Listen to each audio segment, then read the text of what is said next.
පටිච්ච සමුප්පාද ධර්මයේ සිංහලෙන් හඳුන්වන්නේ හේතුඵල ධර්ම හැටියටයි. බුදුරජාණන් වහන්සේ ළඟට දවසක් ආනන්ද හාමුදුරුවෝ ඇවිල්ලා පවසනවා, ස්වාමීනි මේසා මහා සාර ගර්භ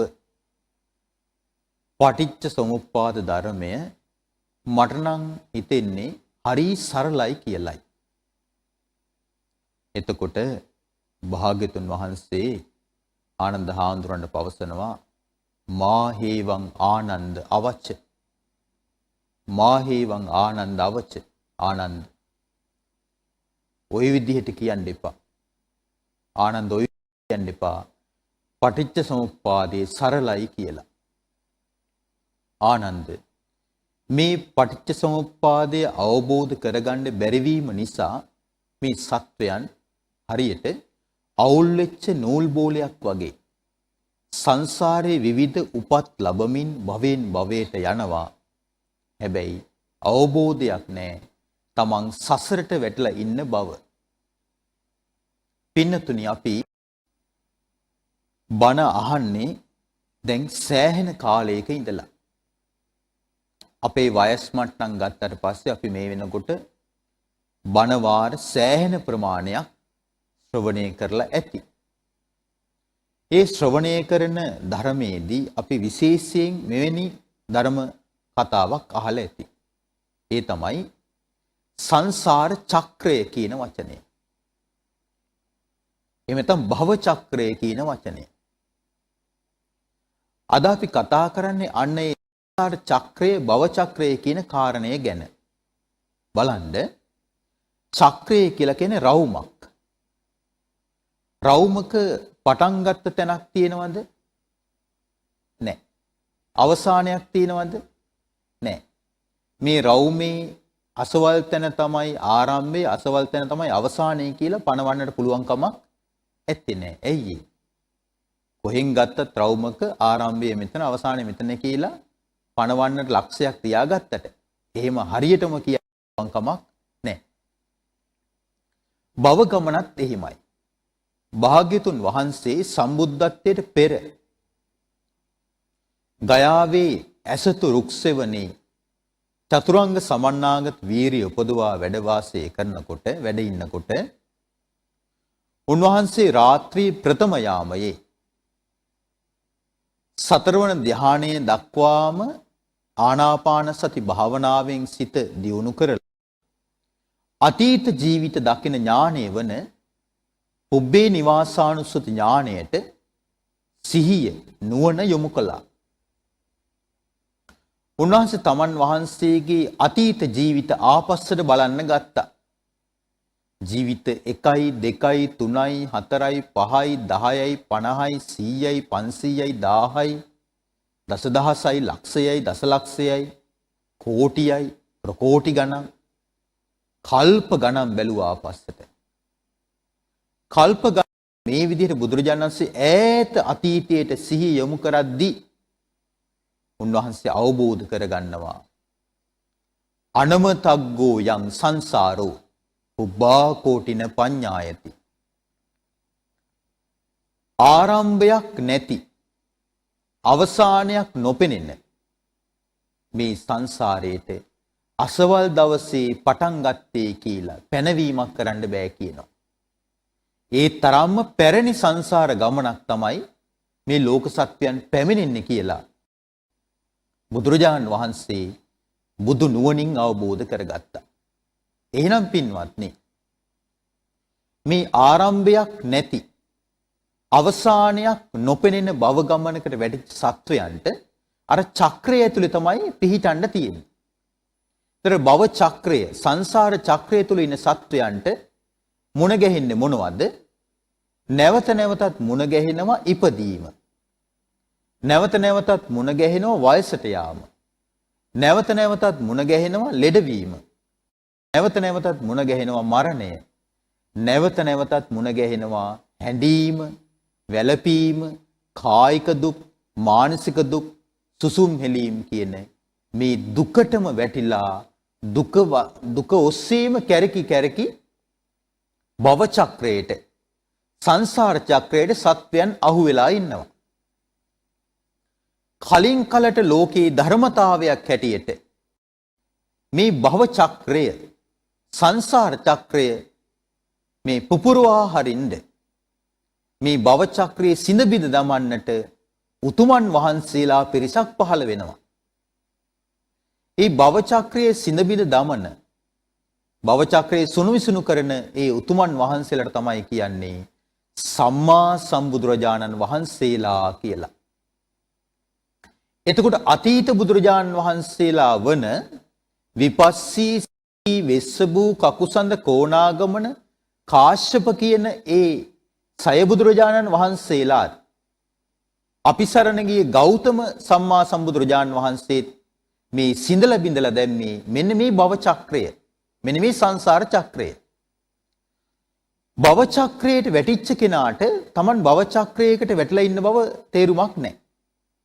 ඒ තේරුමක් නැත්තේ. භව චක්‍රය ප්‍රධාන වශයෙන් පටන් ගන්නේ බලවේග නිසා. ඒ බලවේගය නිසා තමයි සංසාරේ චක්‍රයට අහු වෙලා කියලා අවබෝධයක් නැත්තේ. මොකද්ද මේ පළවෙනි අංගය? පළවෙනි අංගයට කියනවා අවිද්‍යාව කියලා කියනවා. දැන් පටිච්ච සමුප්පාදයේ පටන් ගන්නෙම අවිජ්ජා පච්චය සංඛාරා කියලානේ. අවිද්‍යාව හේතු කරගෙන සංස්කාර හට ගන්නවා කියලානේ. එහෙනම් මෙන්න මේ අවිද්‍යාව නම් වූ චතුරාර්ය සත්‍යමය අවබෝධ වීමේ නුවණ ඥාණය නැති නිසා ලෝක සත්වයන් වටහා ගන්නේ භව චක්‍රයකට අහු වෙලා සංසාරයට අහු වෙලා ඉපදෙමින් මැරෙමින් යන භව ගමනකට අහු වෙලා ඉන්නවා කියලා. නමුත් භාග්‍යවත් බුදුරජාණන් වහන්සේලා පහළ වෙලා මේ භව චක්‍රය එකින් එක විස්තර කරනවා. උන්වහන්සේලා භව චක්‍රය එකින් එක විස්තර කරලා ශ්‍රාවකයන්ට උපදෙස් දෙනවා. භව චක්‍රයෙන් අත් මිදෙන්නට මෙන්න මෙයයි අනුගමනය කළ යුතු පිළිවෙත කියලා.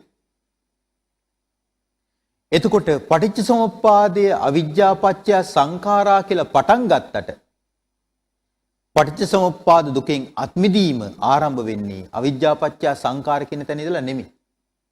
අවබෝධය කරන්න උන්වහන්සේ පටන් ගන්න කියලා කියන්නේ අපි ඉන්න තැන ඉඳලා. අපි ඉන්න තැන කියලා කියන්නේ අපි ඉන්න තැන කියලා එතන අදහස් කළේ දැන් බලන්න උරුම වෙලා තියෙනවා වයසට යන දි รา පත් වෙන ජීවිතේ. අපිට උරුම වෙලා තියෙනවා ලෙඩ රෝග හැදෙන ජීවිතේ. අපිට උරුම වෙලා තියෙනවා මියදෙන ජීවිතේ. හඬන ජීවිතේ. වැළපෙන ජීවිතේ. කායික අපහසුතා කායික දුක්වල කෙලවරක් නැහැ. මානසික අසහනකාරී පීඩාවන්ගේ කෙලවරක් නැහැ. ලෝක සත්වයන් වෙච්ච දේවල් කල්පනා කර කර පසුතැවෙනවා. සුසුම් හෙලනවා. කෙලවරක් නැහැ. බුදුරජාණන් වහන්සේ හේතුඵල ධහම පටන් ගන්න කියන්නේ උතනින් අවබෝධ කරගන්න. අපි ඉන්න තැන ඉඳලා. මොකද දැන් අපි කෙනෙකුට කිව්වොත් එහෙම එකපාරටම ඔයාට අවිද්‍යාව තියෙනවා කියලා. ඒ මොකද්ද කියලා අහයි. ඒ අවිද්‍යාව කියලා කියන්නේ රූපයකින් අඹන්න පුළුවන් දෙයක් නෙමෙයි. අවිද්‍යාව කියන්නේ ධර්මය. අරූපී දෙයක්. නමුත් අපිට මේ විදිහට කෙනෙක් කිව්වොත් අපි උරුම කරගෙන ඉන්නවා වයසට යන ජීවිතේ. ලෙඩ වෙන ජීවිතේ. මියදෙන ජීවිතය කියලා ඒක අපිට වටහා ගන්න බැරිද? එහෙනම් බුදුරජාණන් වහන්සේගේ ධර්මය දන්නා තැනින් නොදන්නා තැනක් කරා යන ධර්මයක්. නොදන්නා තැනකින් පටන් ගන්නව නෙමෙයි. ඒ අපේ ප්‍රඥාවට මේ ධර්මයේ ගෝචර වෙන්න ඕනේ. අපේ ප්‍රඥාවට මේ ධර්මයේ ගැලපෙන්න ඕනේ. ගැලපීමේදී උන්වහන්සේ පටන් ගන්නේ සරලම තැනින්. සරලම තැනයි කියලා කිව්වේ අපිට හොඳින් තේරුම් ගන්න පුළුවන් තැන. උන්වහන්සේ පවසනවා මේ වයසට යන ලෙඩ වෙන්න මැරෙන දුක් විඳින ජීවිතේට හේතුවක් තියෙනවා. මේ වයසට යන ලෙඩ වෙන දුක් විඳින ජීවිතේ හේතුව තමයි කියනවා ඉපදීම. ජාති පච්චයා ජරා මරණ. ඉපදිච්ච දවසේ ඉඳලා නෙමෙයිද වයසට යන ජීවිතය උරුම වෙන්නේ. දැන් අද රෝහලක පුංචි බිලිඳු දරුවෙක් උපදිනවා කියලා කියමුකෝ. අද ඉඳලා පටන් ගන්න නැද්ද වයසට යන ජීවිතේ? ලෙඩ වෙන ජීවිතේ. දුක් විඳින ජීවිතේ. මැරෙන ජීවිතේ. එහෙනම් මේ සියල්ලංගව පටන් ගන්න කොතනින්ද? ඉපදිච්ච දවසේ ඉඳලා. ඉපදිච්ච දවසේ ඉඳලා කිව්වට පස්සේ මිනිස්යන්ට විතරක් අදාළ දෙයක් නෙමෙයි. උපදින ආකාර 4ක් පෙන්නනවා. බිත්තර ඇතුලේ සත්වයන් උපදිනවා. බිත්තරයක් ඇසුරු කරගෙන බිත්තර කටුව පලාගෙන එනවා එළියට. අණ්ඩජ උපත. ජලාබුජ කියලා තව උපතක් තියෙනවා. ජලාබුජ කියලා කියන්නේ ගර්භාෂයක් ඇසුරු කරගෙන උපදිනවා. ඒතර ගර්භාෂයක් ඇසුරු කරගෙන උපදින අයනේ මිනිස්සු කියලා කියන්නේ. බොහෝ තිරිසන් සත්වයන් ගර්භාෂයක් ඇසුරු කරගෙන උපදිනවා. ජලාබුජ. සංසේදජ කියලා තව උපතක් තියෙනවා. තෙත් පරිසරය ඇසුරු කරගෙන සත්වයන් උපදිනවා. දැන් මේ කාලේ තියෙන ඩෙන්ගු ප්‍රශ්නය. අයින් කරන්න කියන්නේ. වතුර පිරිච්ච තැන් අයින් කරන්න කියනවා. ඇයි ඒ? තෙත් පරිසරයේ යම් තැනක තිබ්බද? අඩුම තරමින් ටොනික් මූඩි එක තරම්වත් වතුර චුට්ටක් තිබ්බද? මදුරු කීටය හැදෙනවා එතන. දැකද උපදින තැන්? ඒකට කියනවා සංසේදජ. තව උප්පත්තියක් තියෙනවා ඕපපාතික කියලා. ඕපපාතික කියලා කියන්නේ පින්වත්නි බිත්තරයක් ඇතුළෙත් නොවන. කියන්නේ බිත්තරයක් ඇසුරු කරගෙනත් නෙමෙයි. ගර්භාෂයක් ඇසුරු කරගෙනත් නෙමෙයි. තෙත් පරිසරයක් ඇසුරු කරගෙනත් නොවන උපතට කියනවා ඕපපාතික උපත කියලා කියනවා. ඒතර ඕපපාතිකව තමයි දෙව්ලොව දෙවිවරු උපදින්නේ. බඹලව බ්‍රහ්මයෝ පහළ වෙන්නේ. අපාය නිරිසත්තු പ്രേත ලෝකේ പ്രേතයෝ උන්වහන්සේ දේශනා කරනවා ඇතැම් මිනිසුන් පවා ඕපපාතිකව උපදිනවා. බලන්න උන්වහන්සේගේ අවබෝධය. දැන් අපිට හිතෙන්නේ හැම මිනිස්සයාටම අම්මෙක් තාත්තෙක් ඉන්නවා කියලානේ. නමුත් බුද්ධ දේශනාවට අනුව ඕපපාතිකවත් ඇතැම් මිනිසුන් උපදිනවා. අපිට හිතා ගන්න බෑ. එතකොට පින්වත්නි මේ සියලුම උපත් ලැබපු කෙනාට උරුම වෙනවා මෙන්න මේ ටික. ජාති පච්චයා ඉපදීම හේතු කරගෙන වයසරණ ජීවිතේට උරුමකම් කියනවා. ලෙඩ වෙන ජීවිතේට, දුක් විඳින ජීවිතේට, මැරෙන ජීවිතේට උරුමකම් කියන්නේ නැද්ද? උරුමකම් කියනවා. දැන් දෙව්ලොව දෙවිවරු පවා චුත වෙනවනේ. බඹලොව බ්‍රහ්මිය පවා චුත වෙනවා. දෙව්ලොව දෙවිවරු චුත වෙනකොට, ඒ කියන්නේ දිව්‍ය ආයුෂ ඉවර වෙනකොට දිව්‍ය සලුපිලි කිලිටි වෙනවා කියනවා. දෙවරුන්ගේ කිහිලි වලින් දාඩිය දාන්න පටන් ගන්නවා කියනවා. තමන්ගේ විමාන වස්තුව තිබිලා දුර්වර්ණ වෙලා යනවා කියනවා. මදාරා පරසතු ගස්වල මල් පර වෙලා වැටෙනවා කියනවා. එතකොට අනිත් විමානවල ඉන්න දෙවිවරු දන්නවා කියනවා මේ දිව්‍ය පුත්‍රයා දැන් චුත වෙන්න ළඟයි. ඒ කියන්නේ මැරෙන්න ළඟයි. දිවි ලෝකෙන් සමුගන්න ළඟයි. එහෙනම් දෙවියන් තුල පවා තියෙන්නේ, දෙව්ලොව පවා තියෙන්නේ ජරා මරණ විතරයි. බඹලොව තියෙන්නේ ජරා මරණ විතරයි.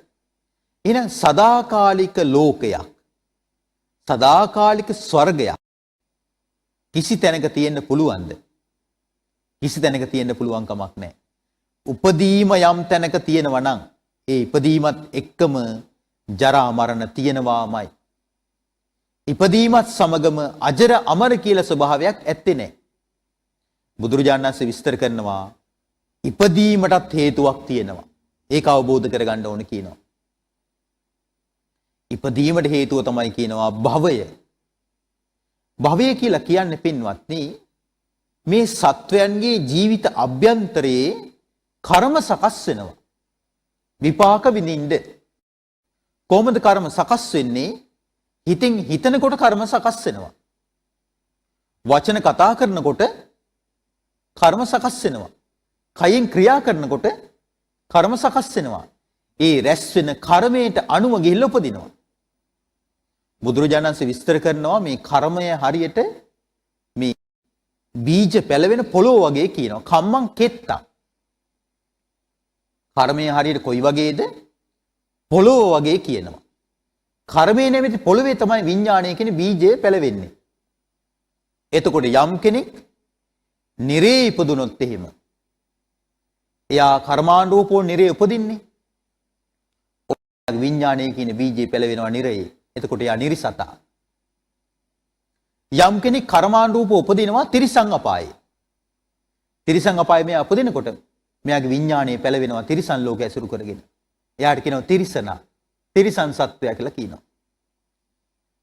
කර්මානුරූපව කෙනෙක් උපදිනවා പ്രേත ලෝකේ. කම්මං කෙත්තං. කර්ම එතකොට ශේස්ත්‍රය පොළොව කුඹුර වෙන්නේ. പ്രേත ලෝක උපදිනකොට ඔන්න විඥානයේ පෙළවෙනවා പ്രേත ලෝකය ඇසුරු කරගෙන. එයාට කියනවා പ്രേතයා කියලා. දැන් මේ ජීවිතේ අපි මිනිස් ලෝකේ. මිනිස් මව කුසක් ඇසුරු කරගෙන අපි උපත ලැබුවා. ඒතර මේ ජීවිතය අපේ කර්මයේ සකස් වුණේ කොහේ උපදින්නද? මනුලොව මිනිස් ලෝක උපදින්න. අපේ විඥානයේ පෙළවුණා මේ ජීවිත ලෝකෙද?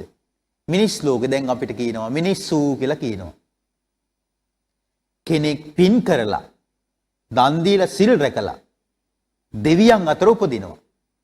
ඔන්න කර්මානුරූපව රැස් කරපු කර්ම නිසා ඒ කෙනා දෙවියන් අතර උපදිනකොට ඔන්න විඥාණය දෙවි කෙනෙක් බවට පත් කරලා මේ කෙනාව. එහෙනම් කර්මයට අනුවයි සිද්ධ වෙන්නේ. ඔන්න කෙනෙක් හොඳට සමාධිවනා දියුණු කරනවා. සීලාදී ගුණධර්ම මත පිහිටලා. මෙයාගේ ශේස්ත්‍රය පොළොව සකස් වෙන්නේ බඹලව ඇසුරු කරගෙන විඥාණය පෙළවෙනවා. ඕන් එයාව හඳුන්වනවා බ්‍රහ්මයා කියලා. එහෙනම් පින්වත්නි කර්මය කියන එක ඊ타ත්ම සැලකිල්ලෙන් අවබෝධ කරගත යුතු ධර්මයක්. මොකද නිරන්තරයෙන්ම කර්මය කියන එක අපේ ජීවිත අභ්‍යන්තරේ සකස් වෙනවා. අපි සිතවිලි පහල කරනකොට කර්ම සකස් වෙලා ඉවරයි. වචන කතා කරනකොට කර්ම සකස් වෙලා ඉවරයි. ක්‍රියා කරනකොට කර්ම සකස් වෙලා ඉවරයි. එතකොට අනේ මන් නොදැනයි මේක කළේ. එහෙම පව් සමා කිරීමක් තියෙනවද? අනේ මන් ධර්මයේ දන්නේ නැති කාලේ මේක කරගත්තේ. එහෙම ආත්මෙ දෙන්න පුළුවන් කමක් නැහැ. ඒක හරියට මේ වගේ. කෙනෙක් නොදැන තව ඝාතනය කරනවා. ඒතර රටේ ලෝකේ නීතියක් තියෙනවා. තව කෙනෙක්ව ජීවිතයෙන් තොර කළොත් ඒක මිනිස් ඝාතනය. මනුෂ්‍ය ඝාතකයා කියනවා අනේ මම මිනිස් ඝාතනය පාපයක් කියලා නොදැනයි කළේ. මම ඊට පස්සේ ඒක කරන්නේ නැහැ. මට සමාව දෙන්න කියලා කියනවා. එයාව පොලිසියෙන් උසාවියෙන් බන්ධනාගාරයෙන් නිදහස් කරයිද? ඉතින් එයා දන්නේ නැහනේ. ප්‍රාණඝාතේ මනුස්ස ඝාතනේ අකුසලයක් කියලා. එහෙම බේරෙන්න පුළුවන්ද? එහෙම බේරෙන්න පුළුවන් කමක් නැහැ පින්වත්නි. අන්න ඒ වගේ කර්මයක් එහෙමයි. දැනුවත්ව කළත් නොදැනුවත්ව කළත් කර්මයේ විපාක ලැබෙනවා. වරද කියන එක දැනුවත්ව කළත් නොදැනුවත්ව කළත් වරදට දඬුවම ලැබෙන්නේ නැද්ද? වරදට දඬුවම් ලැබෙනවා. මේ විපාක පිණිස කර්ම සකස් වීම කියන මේ වගේ වැඩපිළිවෙලක්. හිතින් හිතනකොට කර්ම හැදෙනවා. වචනේ කියනකොට කර්ම හැදෙනවා. කයින් ක්‍රියා කරනකොට කර්මය හැදෙනවා. ඒ කර්මය හැදෙන නිසානේ අර කයෙන් වෙන ප්‍රාණඝාත අදත්තාදාන කාම මිත්‍යාචාර වලට කෙනෙක් ගිහිල්ලා දුගතිය උපදින්නේ. බොරුව, කේලම, පරුස වචන, හිස් වචන වලට ඒ වචනයෙන් රැස් වෙන අකුසල් වලට ඒකනේ කෙනෙක් ගිහිල්ලා දුගතිය උපදින්නේ. එතකොට දැඩි ලෝභය, ව්‍යාපාදේ, මිත්‍යා දෘෂ්ටි නිසා කෙනෙක් ගිහිල්ලා දුගතිය උපදින්නේ ඇයි? කර්මයේ විපාක ලැබෙන නිසා. එහෙනම් විපාක පිණිස කර්ම සකස් වීම නම් වූ භවය මුල් කරගෙන තමයි උපදින්නේ. එහෙනම් තව කෙනෙක් අපි ඉපැද්දුවා නෙමෙයි. අපිට ඕන නිසා අපි ඉපදුනාත් නෙමෙයි. ඉබේ සිද්ධ වුණාත් නෙමෙයි. තේරෙනවද? විපාක පිණිස කර්ම සකස් වීම භවය නිසා ඉපදුනා. එහෙනම් අපි හැමදෙනාම විපාක පිණිස කර්ම සකස් කරලා තිනවා පසුගිය ජීවිතවල කොහේ උපදින්නද? මනුලෝ උපදින්න. එහෙනම් සංසාරේ අපි දන් දීපු අය. සංසාරේ අපි සීල් රැකපු අය. එතෙමෙට මේ ජීවිතේ දන් දෙන්නේ නැහැ. එතෙමෙට මේ ජීවිතේ සීල් රැකීම ගැන උනන්දුවක් නැහැ. හැබැයි සසරේ දන් දුන්න නිසා, සසරේ සීල් රැක්ක නිසා මේ ජීවිතේ අපි මිනිස් සුගතියේ ඉපදලා ඉන්නවා. දැක්කද? මේ ජීවිතේ සම්මාදිට්ඨිකයි කිව්වත්, මේ ජීවිතේ මිත්‍යා දෘෂ්ටිකයි කිව්වත්, සංසාරයේ තුල ඒ සියලු දෙනාම දන් දී සිල් රැකපු අය.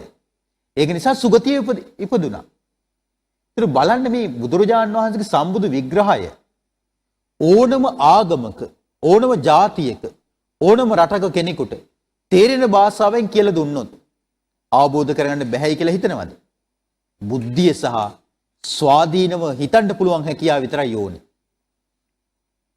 බොහෝ ආගම්වල කරන්නේ මේකමයි හරි. අනිත් ඒවා වැරදි කියන එකයි. බුදුරජාණන් වහන්සේගේ ධර්මයේ තුල මේකමයි හරි අනිත් ඒවා වැරදි කියලා කියන්නේ.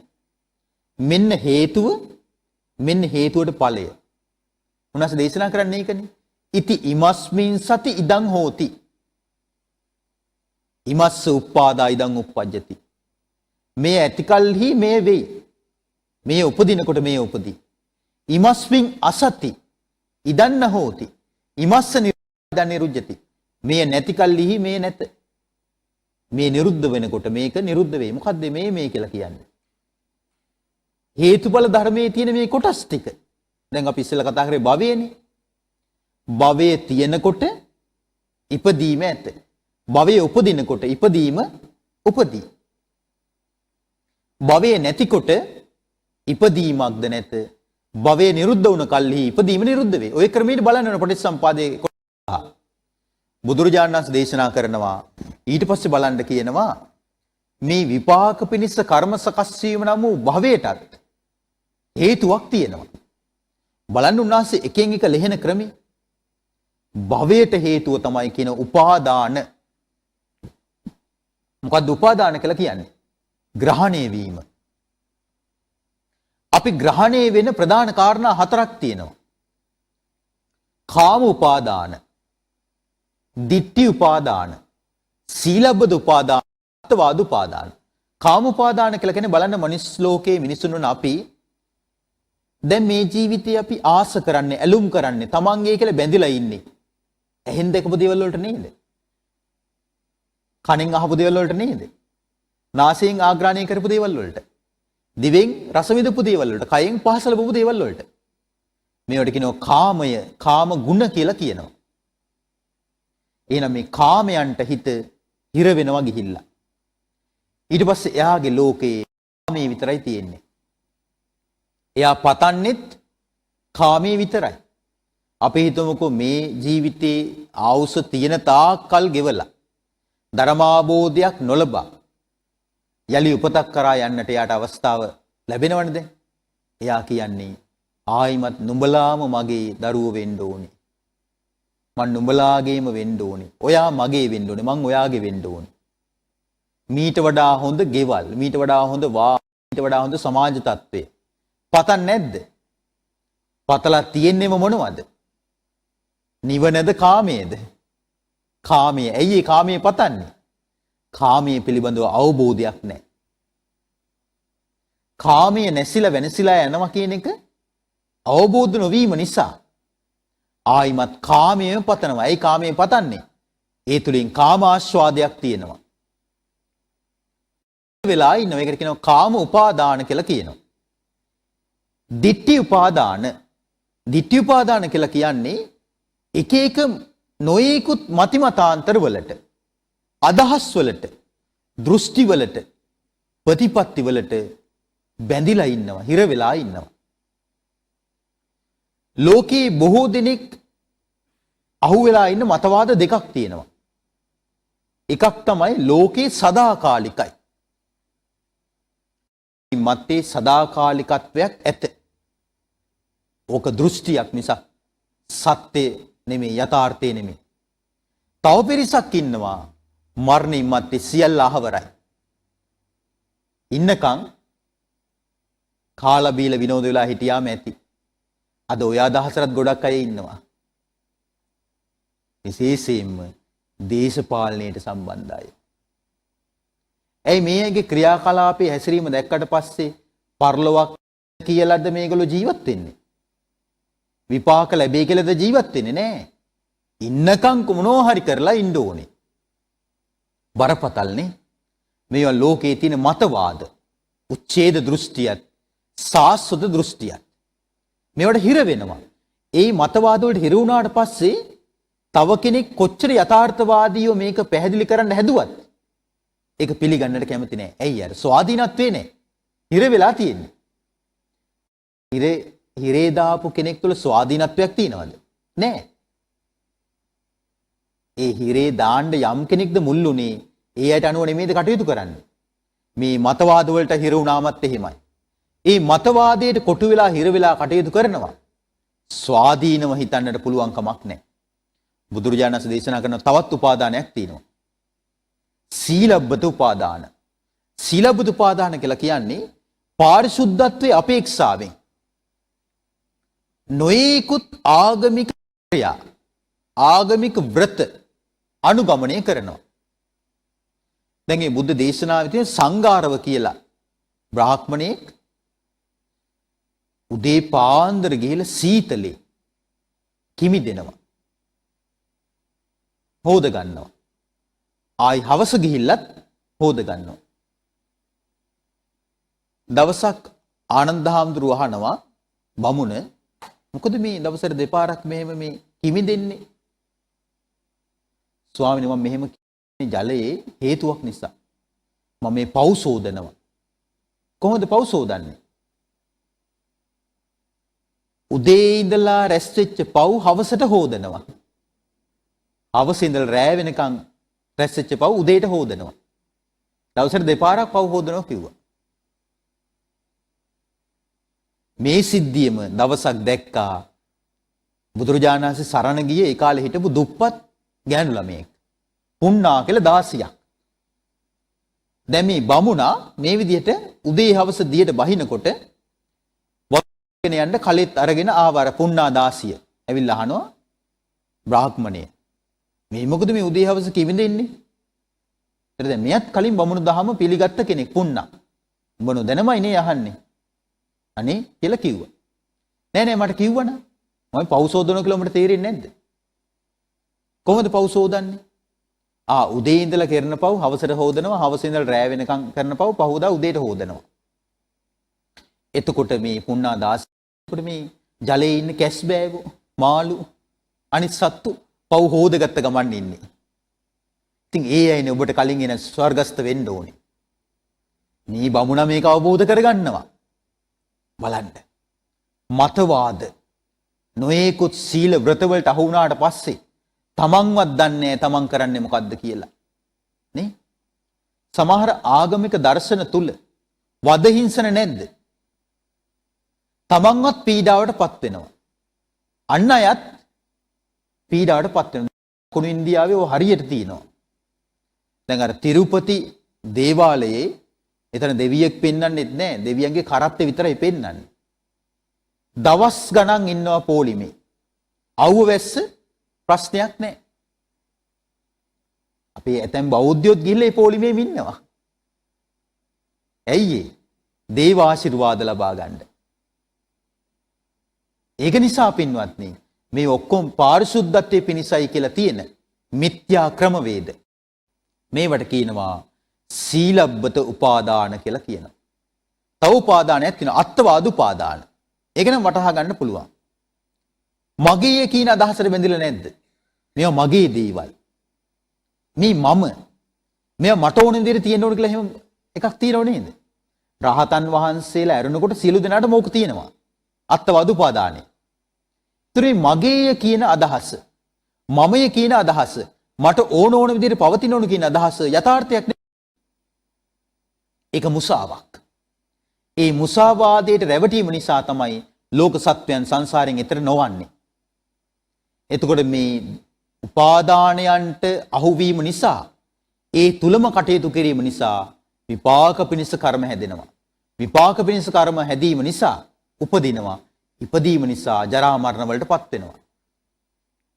බුදුරජාණන් වහන්සේ විස්තර කරනවා උපාදාන වලටත් හේතුවක් තියෙනවා. උපාදාන වලට හේතුව තමයි කියනවා තණ්හාව. තණ්හා පච්චය උපාදාන. එතන තණ්හාව 6 ආකාරයකට පෙන්නනවා. රූප තණ්හා, ශබ්ද තණ්හා, ගන්ධ තණ්හා, රස තණ්හා, පහස තණ්හා, අරමුණු තණ්හා. එතකොට මේ ආයතන 6 මුල් කරගෙන ඇලීම් හට ගන්නවනේ.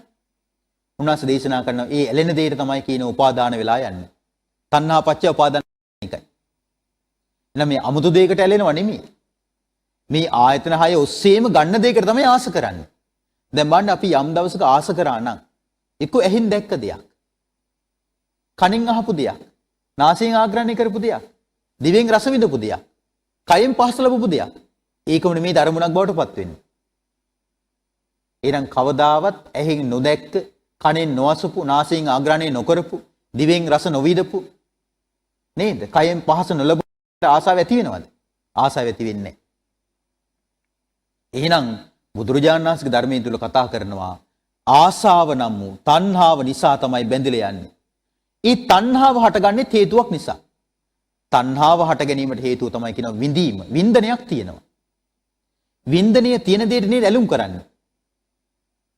එහෙනම් සැප විඳීම, දුක් විඳීම, දුක් සැප රහිත විඳීම වලට තමයි අපේ හිත ඇදිලා යන්නේ. විඳීමටත් හේතුවක් තියෙනවා. විඳීමට හේතුව තමයි කියන ස්පර්ශය. ඇහැට යමක් ස්පර්ශ වුණාට පස්සේ ආසාව ඇති වෙන්නේ. නේ? කනට යමක් ඇහෙන්න ඕනේ. නාසයට යමක් ආග්‍රහණය වෙන්න ඕනේ. එතකොට වින්දනේ හටගන්නේ. දිවට යමක් රස දැනෙන්න ඕනේ. කයට පහස දැනෙන්න ඕනේ. මනසට අරමුණක් දැනෙන්නට ඕනේ. එතකොට තමයි වින්දනේ හටගන්නේ. ආයතනයන්ට යමක් ස්පර්ශ නොවි වින්දනයක් හටගන්නේ. බුදුරජාණන් දේශනා කරනවා මේ ස්පර්ශයට හේතුව තමයි කියනවා ස්පර්ශ ආයතන. මොනවාද ස්පර්ශ ආයතන? ස්පර්ශ වේදනාන වෙන එකක් තියෙනවනේ. ස්පර්ශ වෙන්න ප්‍රධානම දේ තමයි ඇස. ඇස තිබ්බොත් තමයි රූප පේන්නේ. කන තිබ්බොත් තමයි ශබ්ද ඇහෙන්නේ. නාසය තිබ්බොත් තමයි ගඳ සුවඳ දැනෙන්නේ. දිව තිබ්බොත් තමයි රස දැනෙන්නේ. කය තිබ්බොත් තමයි පහස දැනෙන්නේ. මනස තිබ්බොත් තමයි අරමුණු කල්පනා කරන්නට හැකියාව ලැබෙන්නේ. ආයතන හයක් නැත්තම් මේ එකක්වත් නැහැනේ නේ. බුදුරජාණන් වහන්සේ දේශනා කරනවා මේ ඇස කන නාසය දිවකය මනසටත් හේතුව නාම රූප කියනවා. නාම රූප හේතු කරගෙන තමයි කියනවා ඇස හටගන්නේ, කන හටගන්නේ, නාසය හටගන්නේ, දිව හටගන්නේ, කය හටගන්නේ, මනස හටගන්නේ. මොකද්ද නාම? මොකද්ද රූප? නාමයේ කියද්දී එතන කොටස් පහක් තියෙනවා. නාමය කියන්නේ සිතයි, රූපය කියන්නේ කයයි කියලා කෙටියෙන් කිව්වට සම්බුදු විග්‍රහය තුල පටිච්චසමුප්පාද විභංග සූත්‍රයේදී විස්තර කරන්නේ එහෙම නෙමෙයි. නාමය කියද්දී එතන කරුණු පහ මොනවද? වේදනා, සංඥා, චේතනා, පස්ස, මනසිකාර. මේ කරුණු පහට කියන ස්කන්ධය. රූපයට උන්වහන්සේ දෙන අර්ථකථනය තමයි චත්තාරෝච මහා භූතානං උපාදාය රූපං. ඉදං මුච්චති රූපං. ඉති ඉදංච නාමං ඉති ඉදංච රූපං ඉදං මුච්චති නාම රූපං. ඔන්න නාම රූප උන්වහන්සේ හඳුන්වන ක්‍රමය. නාම රූප නිසා තමයි ආයතන 6 හටගන්නේ. නාම රූප හටගන්නත් හේතුවක් තියෙනවා. නාම රූප හටගන්න හේතුව තමයි කියන විඥාණය. නාම රූප හරියට පොළොව නම් පොළොව මත පැලවෙන දේ මොකද්ද? විඥානං බීජං.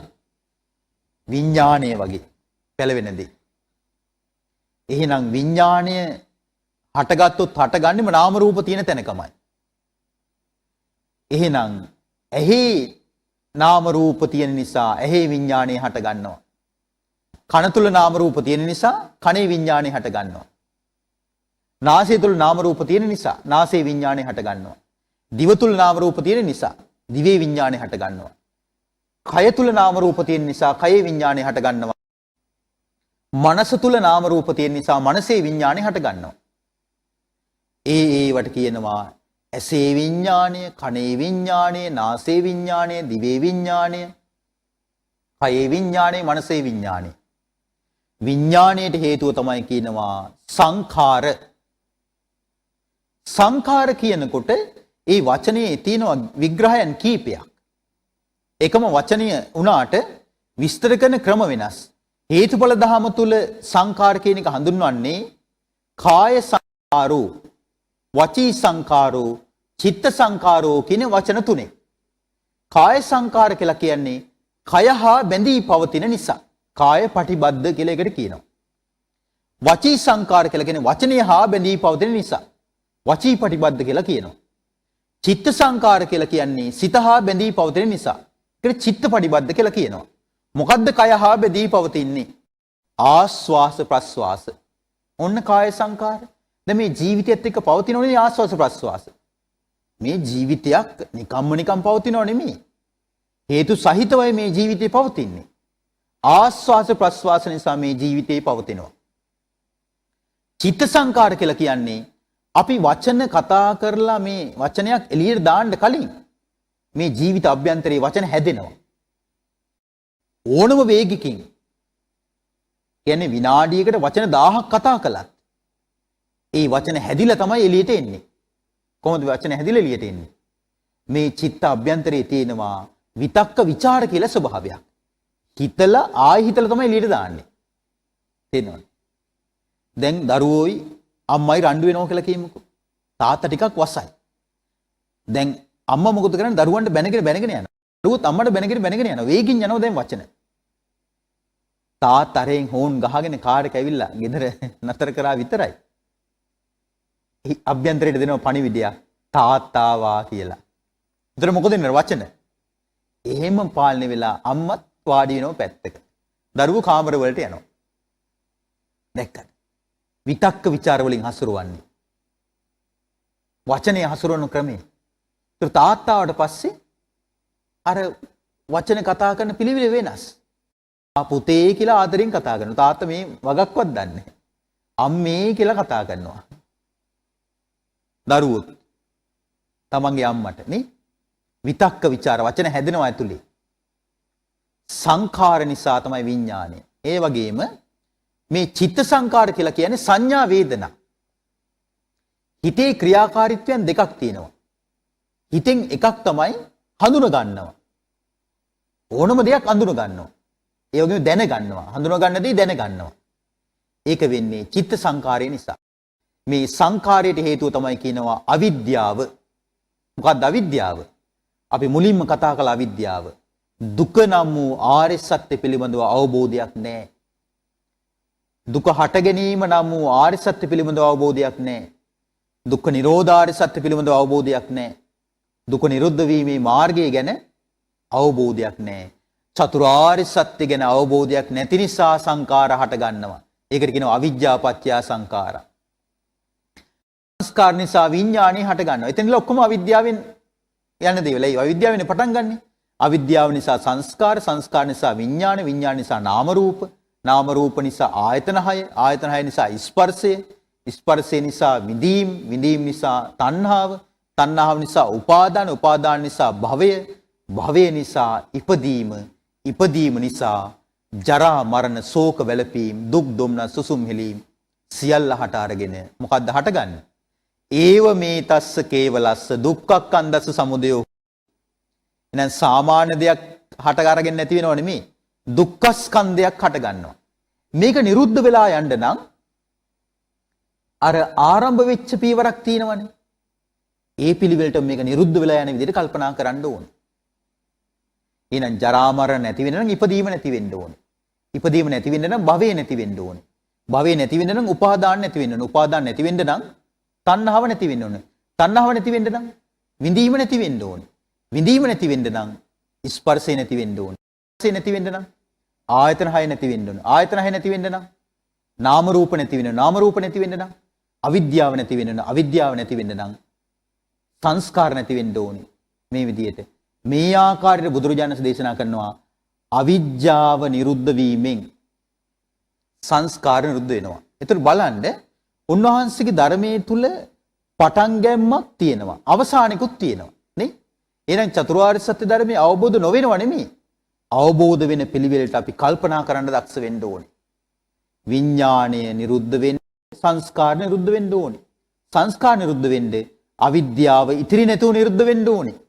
අවිද්‍යාව ඉතිරි නැතුව නිරුද්ධ වීමෙන් තමයි සංස්කාර විඥාන නාම රූප ආදී සියලු දුක්ඛයන් නිරුද්ධ වෙලා අමා මහ නිවනටපත් වීමේ වාසනාව සැලසෙන්නේ. ඉතින් අපි හැම දිනාටම උතුම් චතුරාර්ය සත්‍ය ධර්මයන් අවබෝධ කර ගැනීමේ වාසනාව උදා වේවා කියලා ආශිර්වාද